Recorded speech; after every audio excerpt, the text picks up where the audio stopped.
වසර 3ක් තනි වුණු අමතක කර දමපු කූඩුවක කතා කරන්න බැරි මේ අසරණයා හිර වෙලා හිටියා.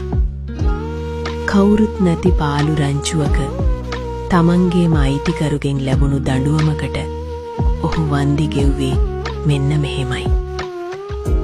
පෑරුණු ඇස් දෙකක්, දූවිලි වලින් වැහුණු පැටලුණු ලොම් ගොඩක්. මේ ජීවිතය දිහා බලද්දී හදවත දරා ගන්න බැරි වේදනාවකින් පිරුණා. මම තීරණය කළා මොනම දේ වුණත් මේ අසරණයාව බේර ගන්නවා කියලා.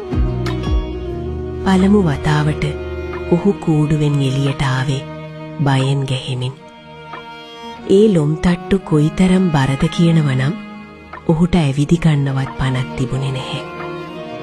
අපි හෙමින් ඒ බර ඉවත් කරන්න පටන් ගත්තා.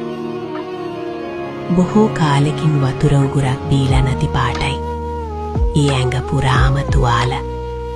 වේදනාවෙන් නිකිබින්දින ඒ හදවතට ආදරය කියන්නේ මොකක්ද කියලා අමතක වෙලා තිබුණේ.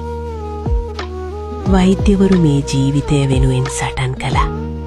ඒත් හැමෝම සැක කළේ ඔහුගේ හිතේ තිබුණු බය නැති කරන්න පුරුවන් වෙයිද කියලා. කෑම බඳුනක් පෙරලෙද්දි පවා ඔහු ගැහුණේ අතීතයේ ලැබුණු දරුණු අත්දැකීම් නිසා වෙන්නේ නැති. අපි ඔහුට බලෙන් කෑම පෙව්වේ ජීවත් කරවන්න තියෙන එකම බලාපොරොත්තුව නිසයි.